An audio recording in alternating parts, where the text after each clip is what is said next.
So I've started the recording.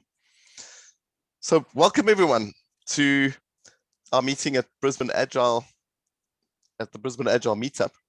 And as always, and especially today, we have a wonderful lineup for you.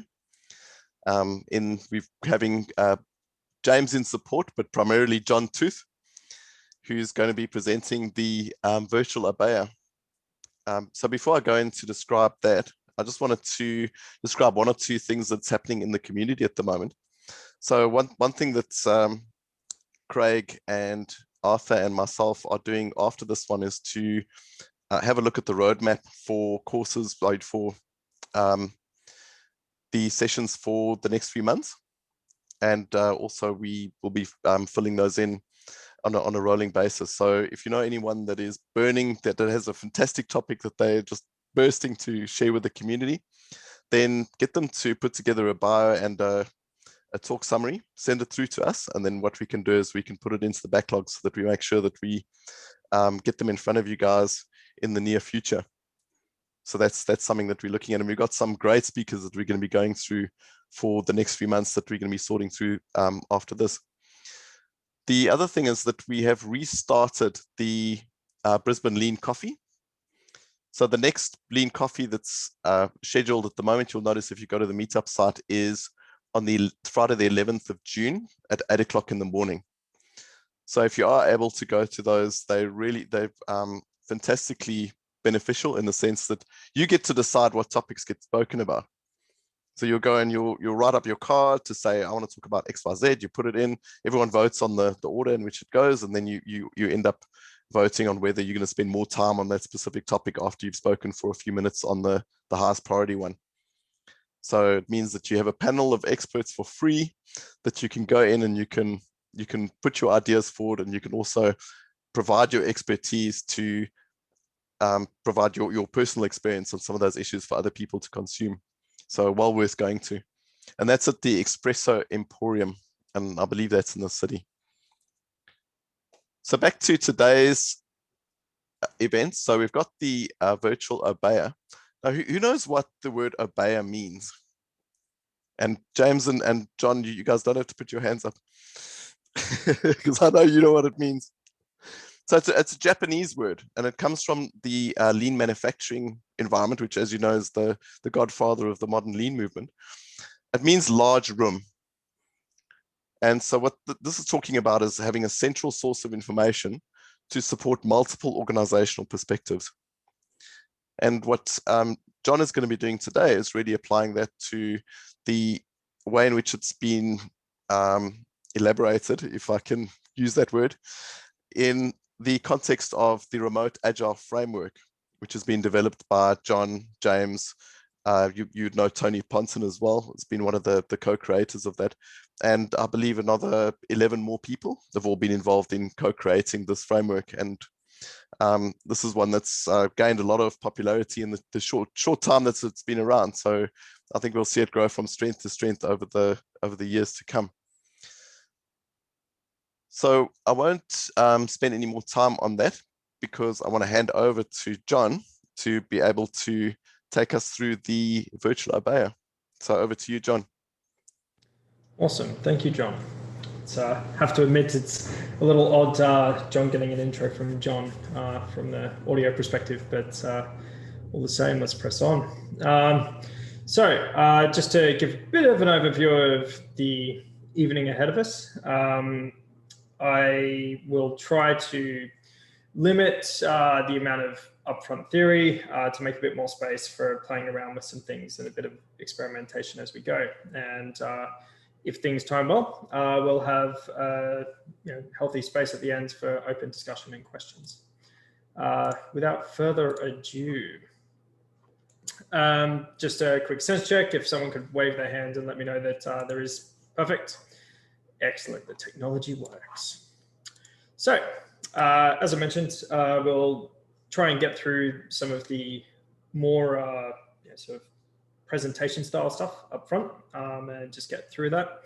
And I'll try to be as an engaging orator as I can. Then we'll be diving into a story me card, which will tie directly to one of the things that we'll be talking about in the Virtual Obeya, and also have a look at designing or considerations of design for a portion of a Virtual Obeya, so we can get a bit of an idea of what the broader picture would look like. And then I'll tie off with an example towards the end, and we'll get some time for a discussion and Q&A. So a quick bit about me. So for those of you that already know me, this might be a little bit boring, so I'll try and keep it concise. But my name's John, and I am the unwitting father of 3 cats. And my girlfriend and I did not plan that whatsoever throughout the course of history.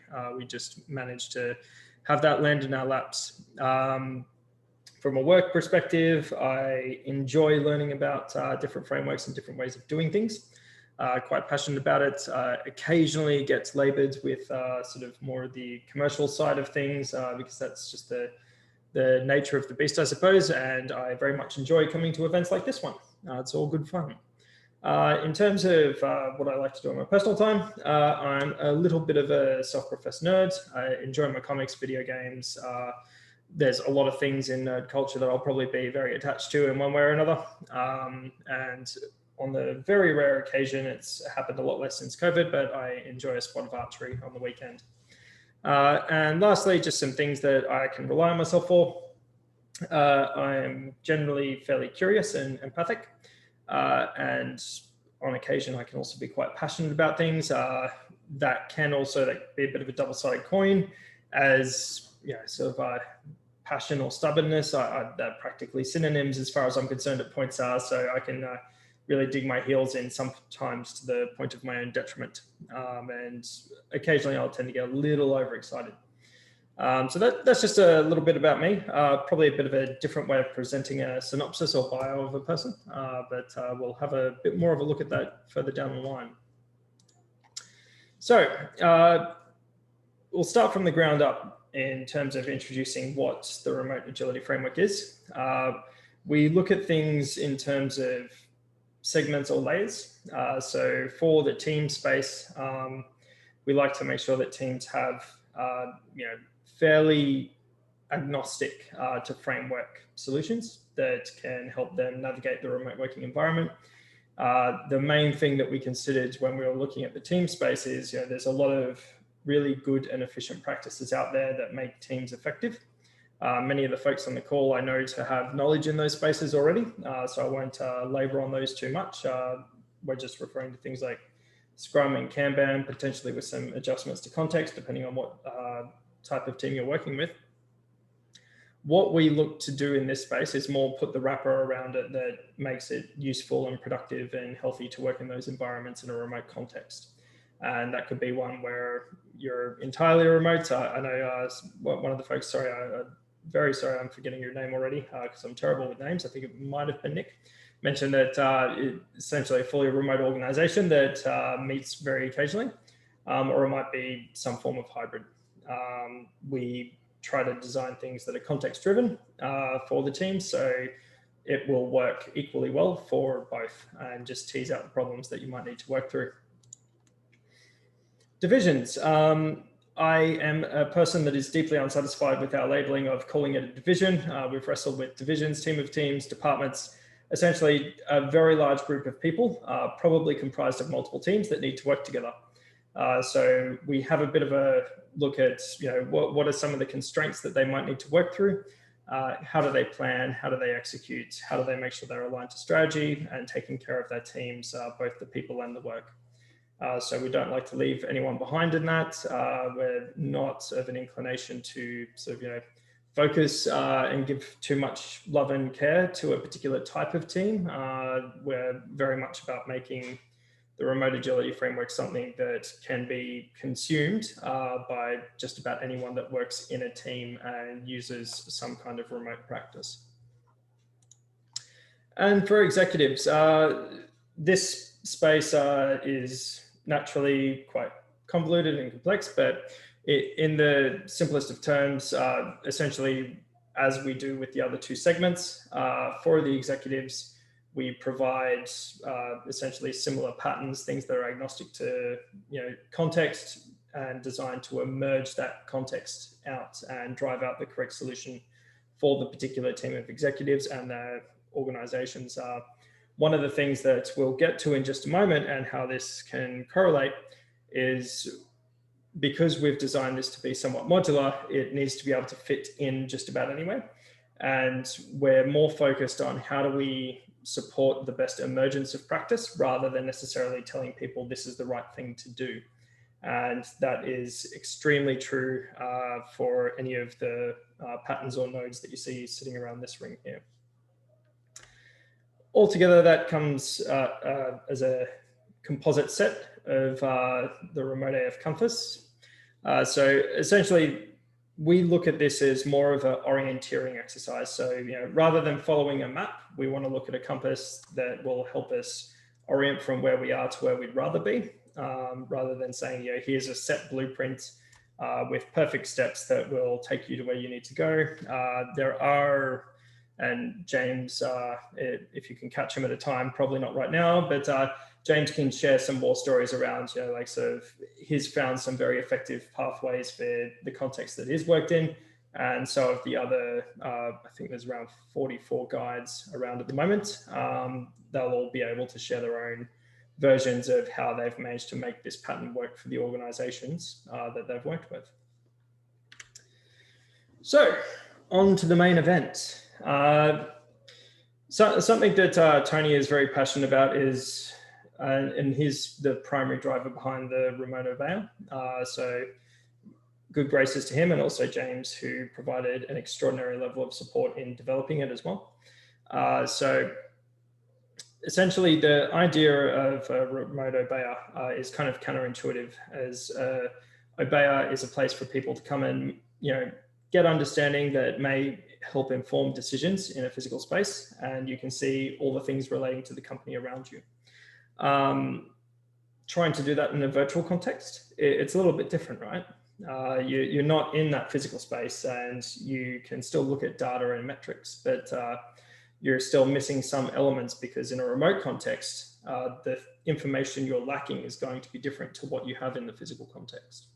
And that's something that we'll spend a little bit of time with throughout the course of the evening. So remote governance, this is more as a preamble. We started with this and looked much deeper at it first before moving on to an Obeya, because we saw this as a way for organizations to achieve some level of cohesion. And make sure that everyone had what they needed to get that job done well, whether they're at a team level or sitting up in the executive space. Again, we didn't want to offer preferences. We want to make sure that everyone had a fair shake of the stick, so to speak. And we look at that across a couple of different lenses. Radical transparency is a well-known sort of viewpoint or method out in the world. At points, we sometimes struggle with whether or not it's transparency or translucency, but I'll leave it to folks such as Tony to potentially do a deeper dive on this further down the line. Intent-based leadership is something that is in existence, and I think probably gets a bit of a bad rap from certain circles. But it's something that if you want people to work in a remote context and you want them to be effective with a degree of autonomy, it's something that you need to consider seriously if you want to sort of actually unlock those benefits outside of just trying to take what you do in the physical space and throw it on a Zoom meeting and hope for the best. Systems of work. Given that I'm speaking at the Agile Brisbane meetup, I won't labor on this at all. Many of you here are already known Agilists, and I'm sure that there'll be other events talking about the systems of workspace, either past or present. And dynamic analysis, when we're looking at that and when we go through the Obeya part, I think the critical part there to kind of consider is that you don't just want to look at data in isolation. So we're a big fan of aggregate data sets, finding the data points that make sense to look at across your system.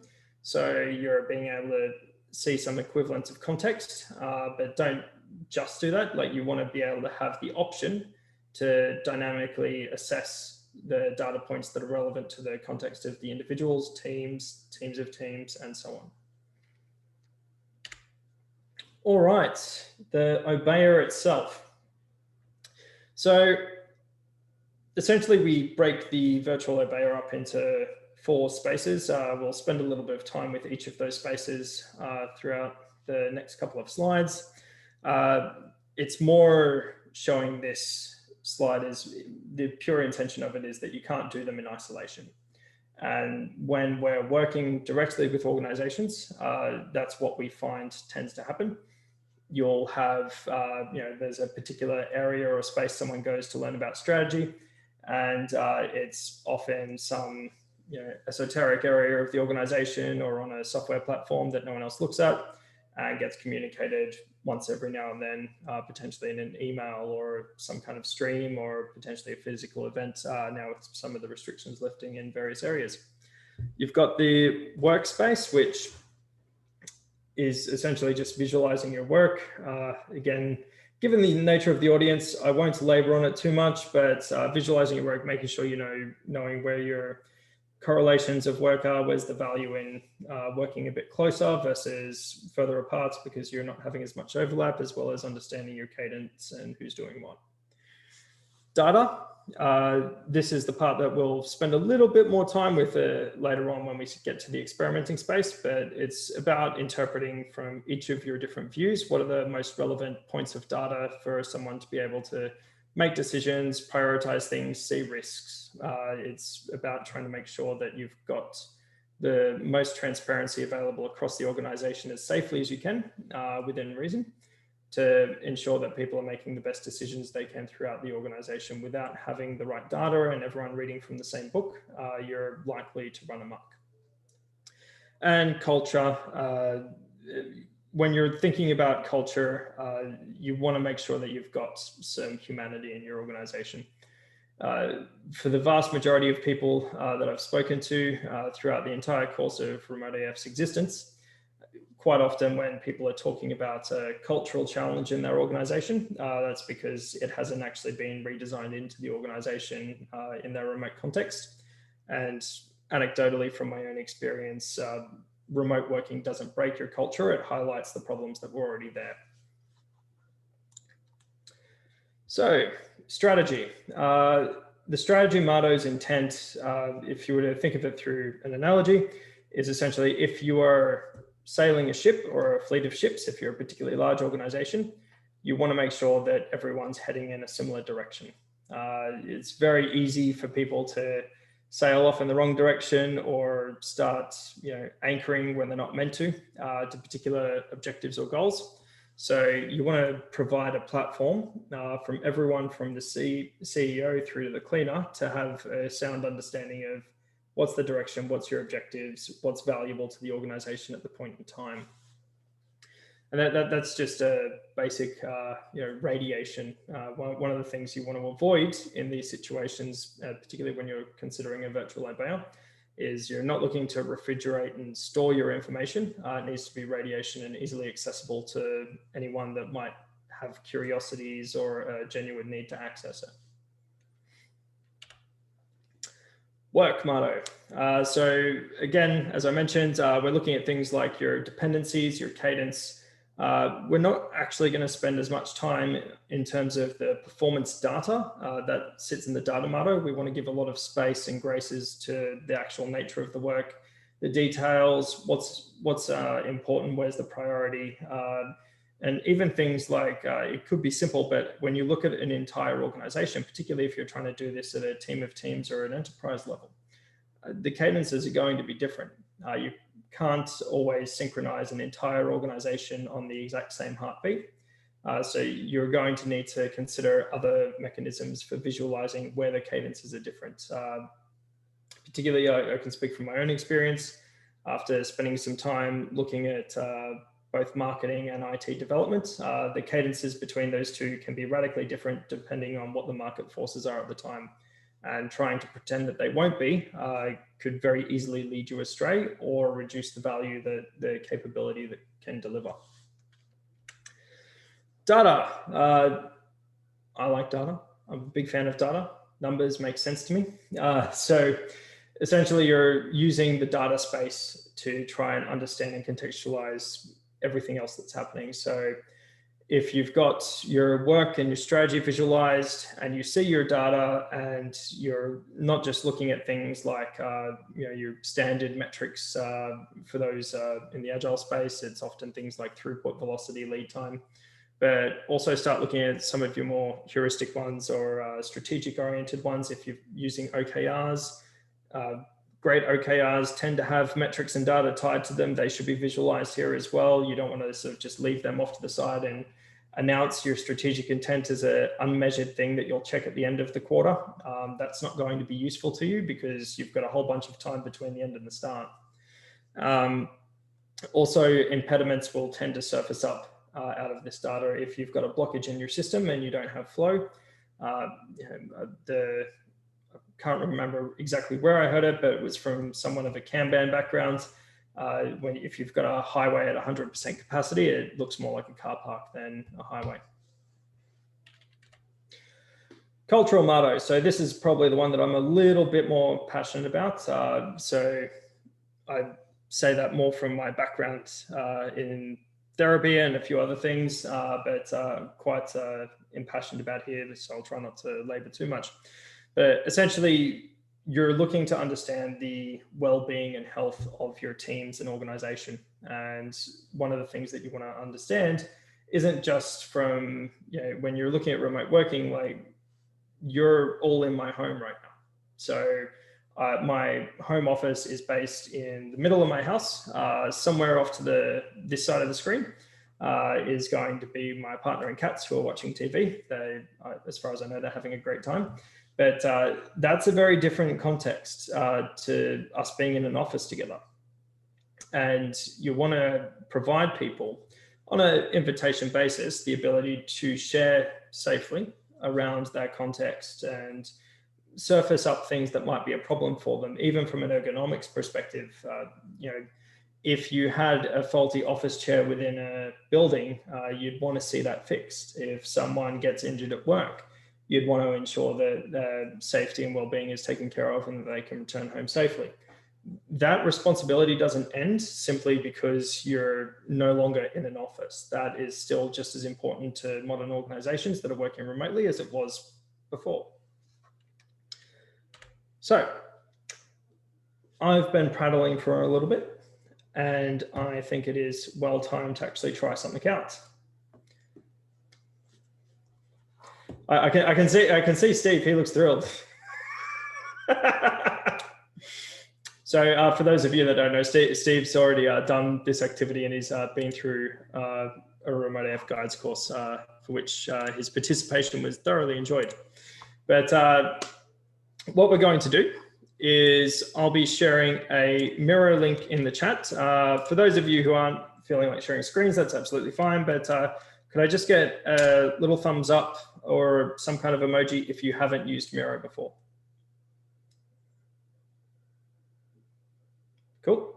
There's a couple of folks.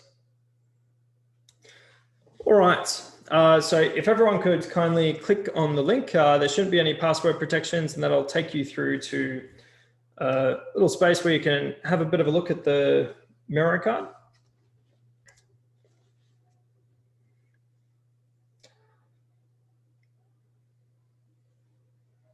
So what we're about to do here, and it may feel a little bit tangential, but we're just going to go through a little experiment to feel out what it's like to spend a bit of time and focus on culture and share and learn a bit about each other. So with Miro, I might actually share just one more time. So quick 101 on using Miro. Your V key, regardless of whether or not you're Mac or on PC, your V key will change between the hand that lets you grab and move around and the pointer that lets you touch stuff and put boxes in, like I just did. We're going to break out into a couple of rooms. probably, let's go with 2, because I know that there's a couple of people that have joined and they'll be splitting focuses. So we'll just use the top 2 links here.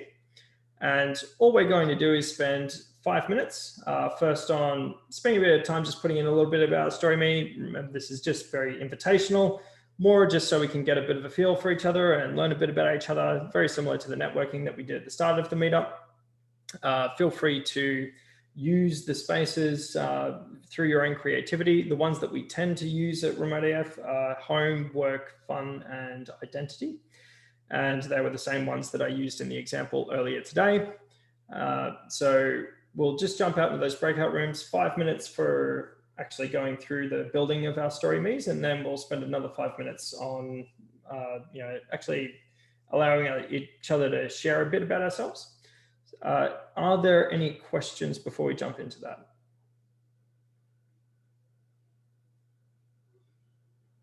So I had one question, John. What format do you want these cards to be in? Is it in the standard story format, or is there a specific format? We offer the 4 categories as shown on the example using me. Feel free just to use some stickies. You can copy and paste images from the web in there if you're so inclined. It's more just about showing a little bit of yourself in a digital workplace. So functionally, what we tend to use the story me's for outside of a virtual Obeya context is we'll use them as our virtual desks. So when you go to a desk, you can see pictures of people's families, or a little ornament from a sports team they may enjoy, or some other kind of indicators of their personal life. So this is one of the mechanisms that we use to actually try and regenerate that in a virtual environment.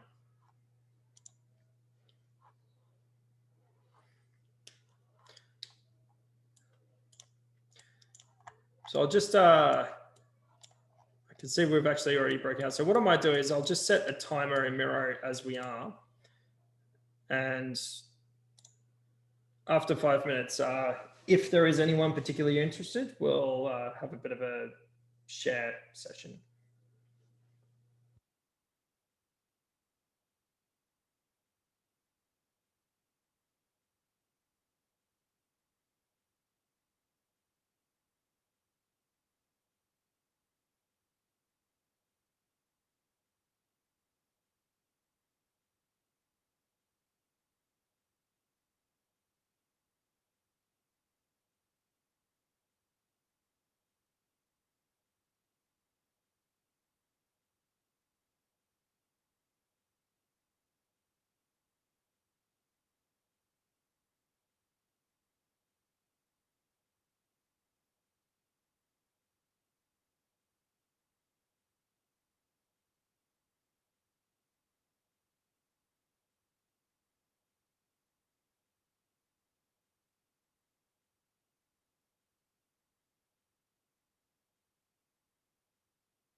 Excellent.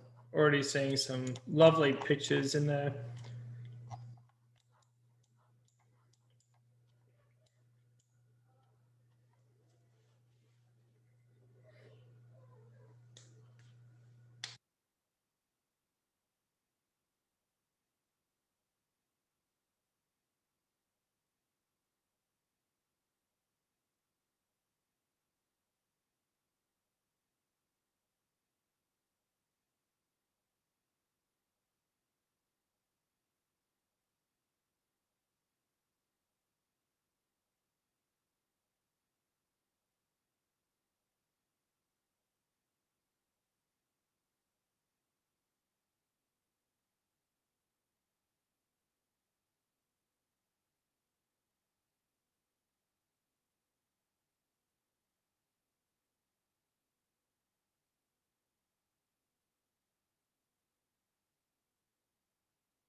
Just based off the story me's in progress, being a cat person, I think I might be outnumbered in this meetup as we're going along. Seems to be a lot of puppy owners around.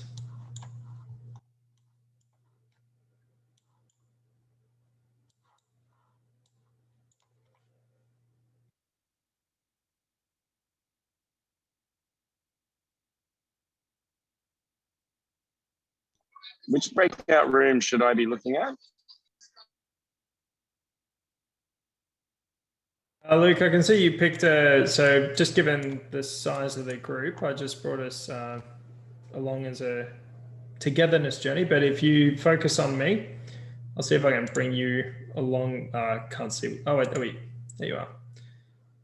Yeah, so if you click on the icon for me on Miro, it'll bring you to the card you've self-selected.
It's fantastic. This is one of the first times. So every time I see people do story me's, there's always something different that comes out. And this is the first time that I've ever seen anyone essentially complete a story me using nothing but emojis. And I'm utterly enthralled with it.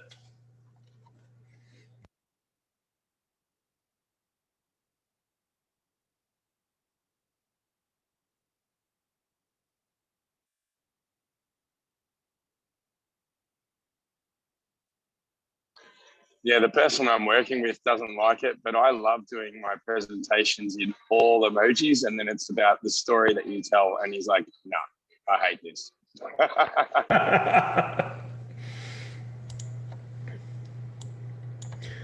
All right, so that's bringing us around to time. So just for context, for anyone that is finding this interesting, we'll leave this link up and active for a little bit. So if you want to continue or use and reuse these templates elsewhere, you're more than welcome to.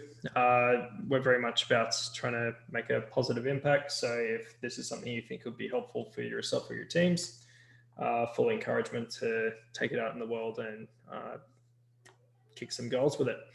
But with that being said, I'd be deeply interested, just in case anyone feels comfortable to just share a bit about themselves using a story.me card.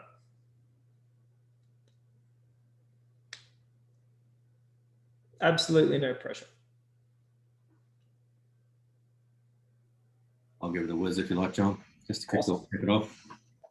I'm down the bottom right in room 1, breakout room 1. So I'm been an agile coach. I'll start from home first. I live about 45 k's out of Melbourne with my wife and 2 sons. I'm trying to kick out and get a job and find their own way in the world. Been over here for about 8-9 years in Australia, but I used to travel back and forward every week for quite a number of years from Auckland to Australia. Been coaching agile transformation for about 13 years. Worked with some very familiar faces on the board there. Got employed as a rally coach, so I got to travel the world and work with some really influential and really excellent coaches, and I learned a lot from them. Some of my highlights were the Suncorp transformation back in 2008 to 2011, also the Bendigo and Adelaide transformation, and most recently the Telstra one before it went completely stupid. I'm a rabid rugby fan. I'll follow rugby in any shape or form, no matter who's playing.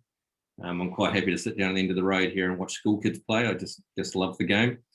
But I support the All Blacks pretty much, but Highlanders and the bottom of the Southland. So I come from the very bottom of New Zealand. I like most sports, but I struggle to understand the rules of AFL. I still can't get through my head how you can have so much people pushing you around. You don't just turn around and clobber them. Love to get back there to New Zealand to reacclimatise, go to the bottom of the south, or just sit on a beach in the Coromandel. And of those that have worked with me, I'm never afraid to share thoughts, ideas, opinions, good or bad, all in trying to move things forward and get to a positive outcome. And I'm one of the remote guides as well. Awesome. Fantastic. Thank you, Steve. And just offer if one more person wants to do it. If not, we can also shuffle on to the next part, but wanted to make that space available if anyone else is keen.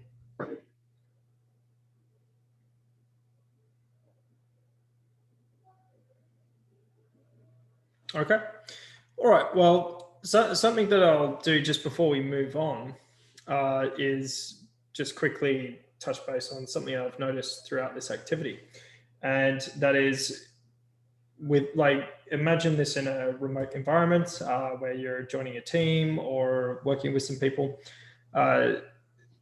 Even if I've had only a couple of brief meetings with someone, I would struggle to think that I wouldn't have something else outside of work to talk to each person about, just based off their inputs to the story.me. And in fact, there are a couple of things on here that, I'm like, oh, wow, I never would have thought I'd see a D20. You know who you are if you put that on out in the Agile community. As I said, I've got my own backgrounds, and that includes those that involve dice. Another one is obviously the pets. There's heaps of cool images of various people's pets here. There's always an interesting conversation to be had between cat owners and dog owners, and particularly those that might be lucky enough to own both. Congratulations to you. There's also other things around the work background. What are some of the shared interests, or some of the things that we like to do for fun or on the weekends. If you're looking to try and navigate ways to maintain that, turtle owners. Oh, I actually say, and there we go. So I've actually got a. Did you actually put a picture of the turtle? Can't see. Not sure which one's yours, Shane, but. So I've actually got a friend back home from my hometown that owns and raises turtles as well, which she assures me will be presents to her grandchildren, because apparently turtles live for an unbelievable amount of time. So again, this is just some of the small talk, which is actually quite vital and crucial to maintaining that connection in a remote context that you can very easily lose if you make things too systematic.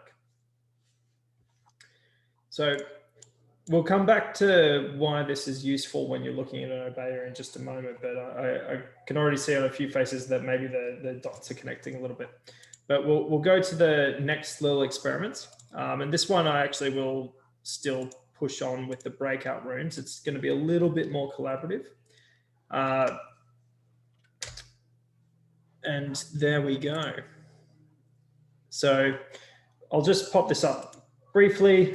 If you've used PowerPoint before, this will make a whole lot of sense to you. It's Google Slides. Essentially, we're just going to go into breakout rooms and just spend a little bit of time. Again, we'll just go with the 2 breakout rooms, but spend a little bit of time if each breakout room can pick one team that someone knows really well. And let's have a bit of consideration around what are the key data points that would be important from 3 different views. So that'll be the team view. So what do the team need to see from a data perspective to be able to have understanding of how the team's going and what decisions they might need to make. Then we'll also have a look at the leader view and also the exec view. So the one rule is you can't pick more than 6 data points per view. Some data points might be aggregates that you roll up across the views, but no more than 6. We've got to try and be a little lean and reduce the cognitive loads. Any questions around that exercise? So John, did you want us to go into, I can create breakout rooms and send people to the actual rooms if you want for this one. Yes, that would be fantastic. If we could just get 2 breakout rooms, and we've got the labels on the top left hand of those slides. And if we just add, sorry, I'll give the little intro to Google Slides. So if you click on this little T chap up in the corner there, and you can add some text. That's all we should need. If anyone is feeling particularly visual or graphic tonight, you are more than welcome to take it up to the nth degree. So John, also, it looks like we've only got about 9 people in the rooms at the moment. So I'm thinking, are there some people that haven't gone into the Google Sheet? Potentially. How many? So I think we've got 9 people in the Google Sheets at the moment. All right, fair enough. Well, in that case, 9 sounds like the size of a team to me. So I'll open it up to the floor then. Is there anyone that has a team that they'd like to look at or use as a bit of a test case for this?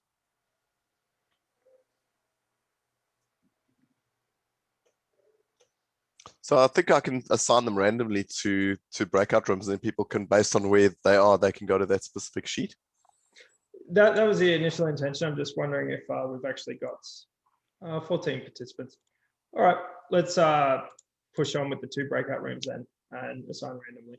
All right, I'll do that. I'll be bouncing between the breakout rooms throughout the course. We'll have probably around 10 minutes just to tease out and try and understand some different data points we might use across the different views. All right, so I'll do that right now. Perfect. Thank you so much, John. It was very weird saying a shared name. Still. Okay, so I've clicked on in progress. There we go.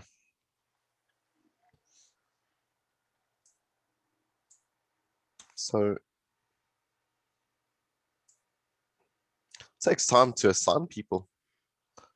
Yeah, it does. I personally actually really enjoy Video Facilitator because it allows people to self-allocate.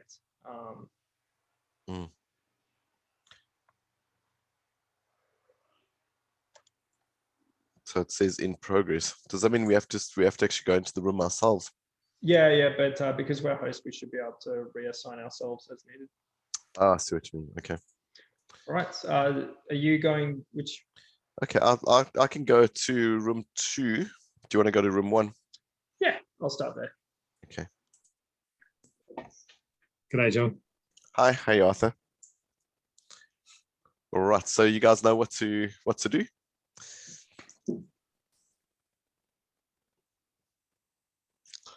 So complete the apology, I had disappeared for a little bit, so I'm just, although I was on earphones, I was not really following, but I'm back on now.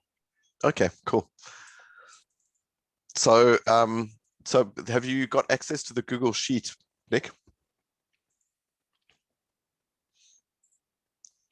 So what I can do is I can post the link to that in the chat. In the chat, thanks. So if you go to that Google Sheet, and then we go to breakout room 2, which is slide 2 on the pack. So is everyone at breakout room 2? Yep. Cool. So I think we're saying we'll go to bracket room, pick a team, okay, then complete the Yeah. data Mado for the team using the text box. And the maximum of 6 data points type for each view. So for team view, leader view, and exec view. Right. Okay, so who wants to start?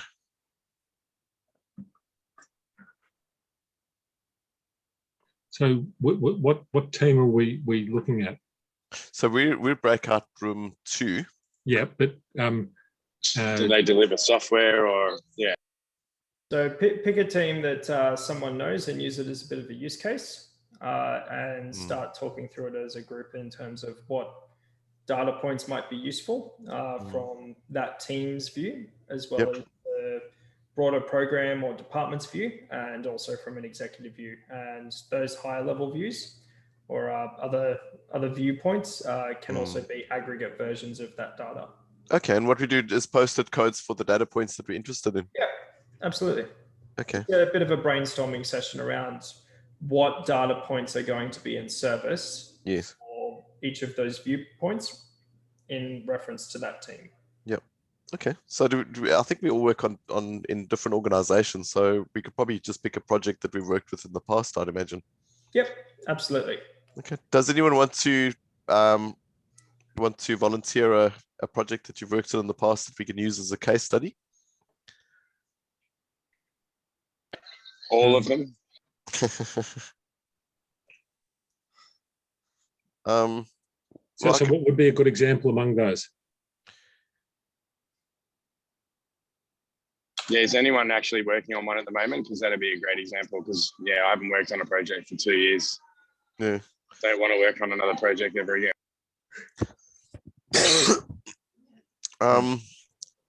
Okay, so I won't pick one that I'm working on right now, but I'll pick one that I was working on last year. So at Brisbane City Council, it was a project to deliver an infrastructure upgrade to the GIS system. So, and it did have views at all of these levels.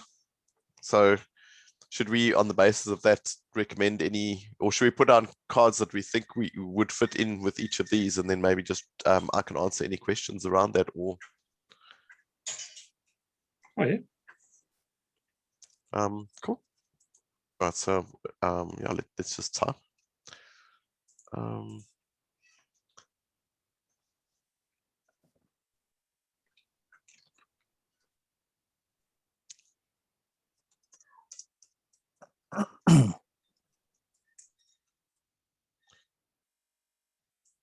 So this is cool.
serves a purpose, is it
John? Yep. Do you mind talking through? Because I'm struggling to see where, what's really going on. And Sure. Okay. yeah. So, John, the question from Nick is he needs a little bit of help. So he's struggling at the moment to work out what to put in. All right. So if we think about different data points, so I'll just talk about some things on the breakout 2 slide that I think are interesting. So for one, we've got benefit there. I would be more curious for whatever team context we're working about here around what is the underlying metric that is qualifying that benefit for us. So do we care about, is there a particular NPS score that the executives care about, or is there a particular revenue score? Quite often in virtual Obeyas, we tend to look just at performance data, but we forget about the financial performance. So when we're thinking about each of these different views, and this can be a bit of a mind bender, that's why we're just looking at one part of the team view tonight. What are all the different metrics that might be relevant in regards to this team that we're talking about, but from the team view, the leader view, and the executive view?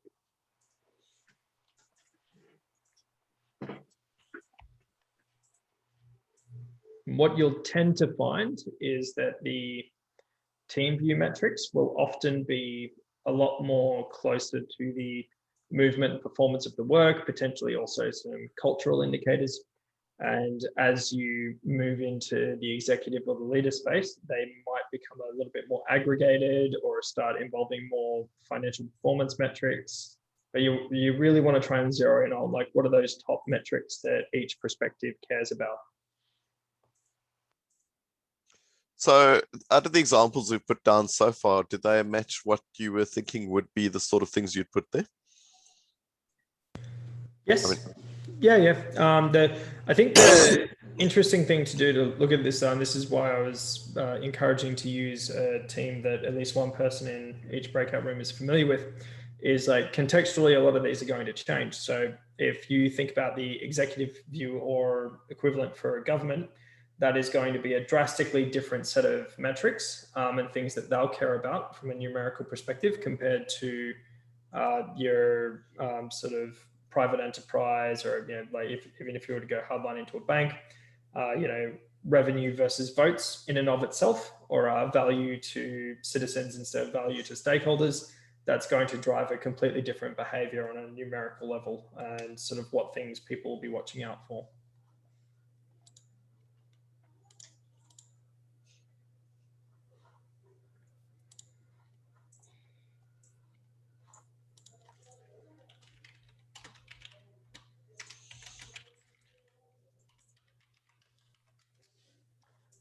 Just go check in on the other room. Mm-hmm.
someone drops out, unless you've got someone essentially waiting outside of them, twiddling their thumbs. You don't always know that they're out there. All right. That was really interesting, particularly seeing the differences and sort of some of the things that folks started considering. Just conscious of time, it would be great to see. Thanks, Steve. It'd be great to just hear from just a couple of quick things noticed by breakout room 1 and 2. What are some of the things that we noticed in doing that exercise?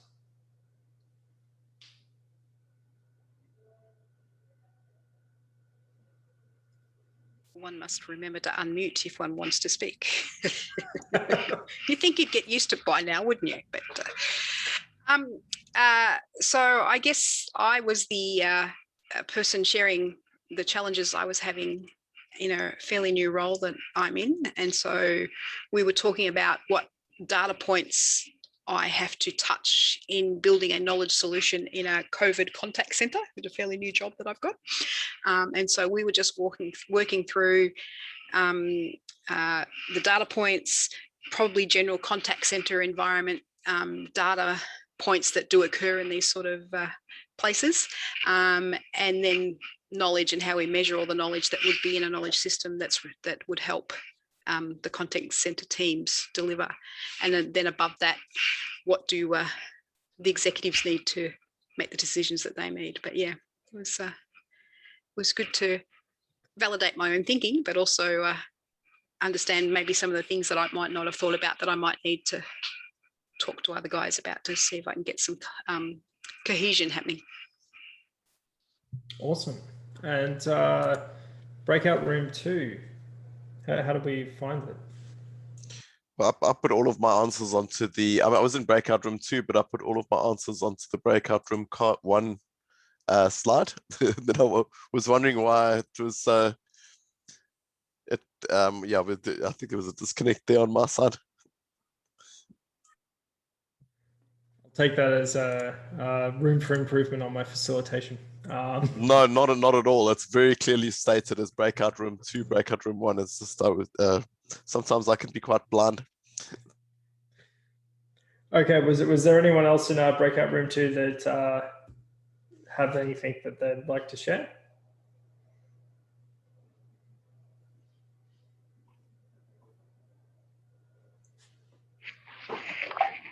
Yeah, maybe just participating here. I felt maybe in our group, breakout room 2, I did not feel fully engaged in the activity. And I also felt that I'm not sure, but it looks like it is a framework or a process that require that the guide be fully involved for it to be, or maybe there's a small learning curve that needs to be crossed before people can be fully engaged in it. Yes, and I think that's probably in terms of how this sits more broadly in the remote agility framework, we're looking at one part of one pattern on one layer. Now, this is like, it's not the easiest of the patterns to look at. Like there's definitely, like, if you look at the team launch canvas on our website, it's reasonably self-explanatory. So yeah, like there's definitely ones that are lower barrier to entry, but yeah, we were probably picking up some of the tougher kit to work with for the session tonight, but that's why we tried to limit the scope. But all the same, Nick, very much appreciate the feedback. This is actually our first time in presenting in a public forum how to do some of this stuff, so it's extremely helpful. Which what I might do actually, just to sort of try and show a bit of how this might look. Now, I do need to apologize. It's not as data rich example that I would like to show, but it's sort of the one that I'm able to show. But this is just trying to give a bit of a view in terms of how deep this rabbit hole goes. So we just spent a little bit of time brainstorming and workshopping around something that might sit in the data Mado for a team. And we also, having a look in the top right-hand corner, just filled out a few story us cards, or story me cards rather. When you start to pull this apart, and this is why we tend to use, particularly working in the remote context, this is why we lean so hard towards canvases not designed to articulate a particular process, but more ones to emerge out what's relevant to the context. This is why we take that approach, because as you start navigating through those different lenses, like if you want to look at things from a strategy perspective and how the team needs to understand the strategy compared to the leaders, compared to the executives, when you want to understand the culture of a team and the things that are important to them relative to the other teams that they work with. And you can also extend this out to, we've got another little piece that talks about how to actually get to teams that may have disparate business objectives to actually work together and collaborate where they need to. Little quiet nudge towards anyone that's supported a help desk that's backed a startup product. I've been on both sides of that, and neither of them tend to have a pleasant time in a lot of respects. And you've got the work piece over there. Now, we design this stuff to be modular so it can fit together, but the underlying bits and pieces is intended to essentially be high fidelity thinking tools that can act as living documents as you design and redesign these elements of an organization. But that's sort of the view of how deep this rabbit hole can go if it's something that you feel is missing from your organization. So we're a little bit over time. I'm not in a rush, so happy to stick around and chat, answer questions, things like that. But don't want to sort of anyone feeling like they need to hang around any longer than they're particularly interested to. But yeah, thank you so much for having me. It's been an absolute blast. It's been great to see sort of how folks have interacted with it, and utter pleasure to hang out with you all this evening or afternoon, depending on where you are.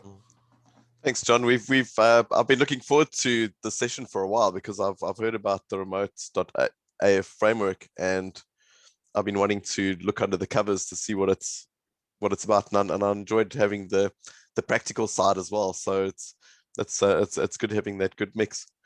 So and I think I can speak for everyone in terms of we all really enjoyed our evening, and hopefully we'll see you guys at the next one. So what I'll do is I'll open the floor then to questions. So if anyone's got a question for John, then feel free to ask your question. Thank you.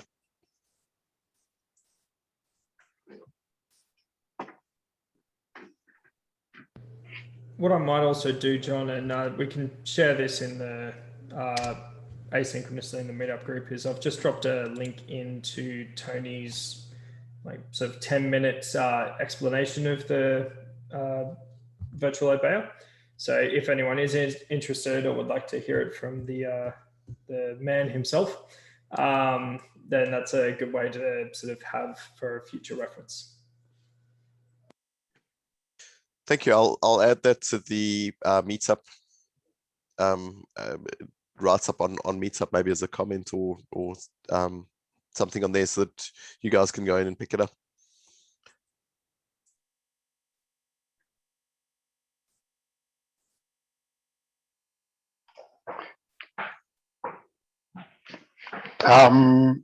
Thanks so much for the presentation. Maybe just a small request. If with the things that you share, if you have maybe a typical sample with populated, pretty much like the exercise we were doing on the second exercise, something simplified and populated, that could also be very helpful. Thanks.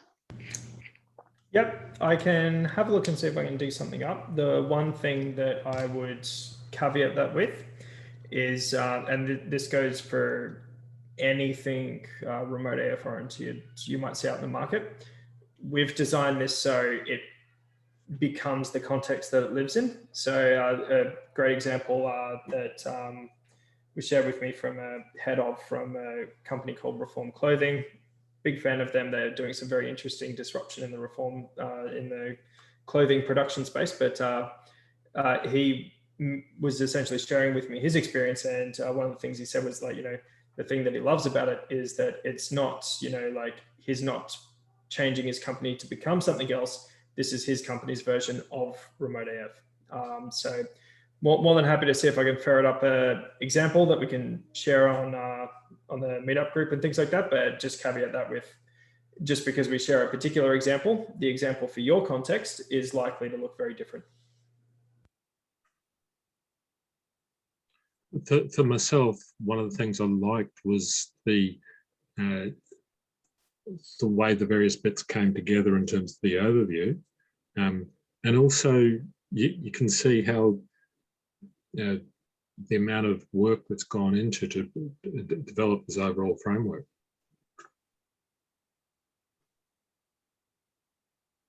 Many sleepless nights, but I'm very appreciative of the feedback. Thank you.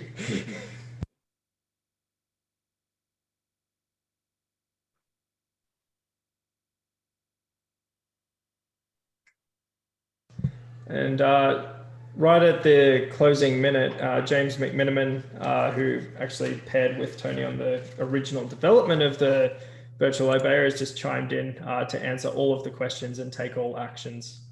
So that's my favorite way to intro James. John, you did a terrible job. Let me fix everything you said. We're just up to sort of closing thoughts and reflections.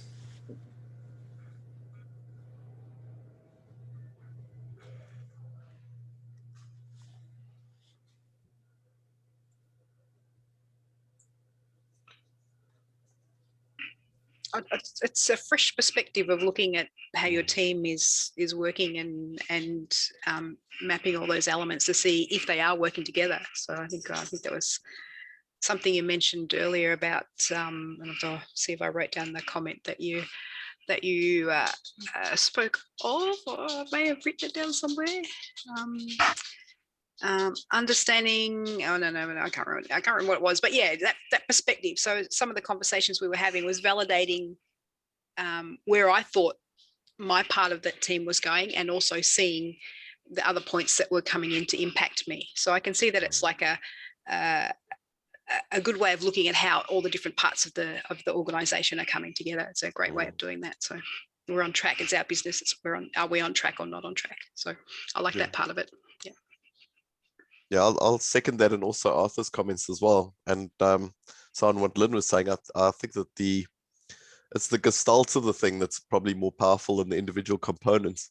The fact that they fit together in a way that self-supports, that they're mutually supporting, so that they provide that that result.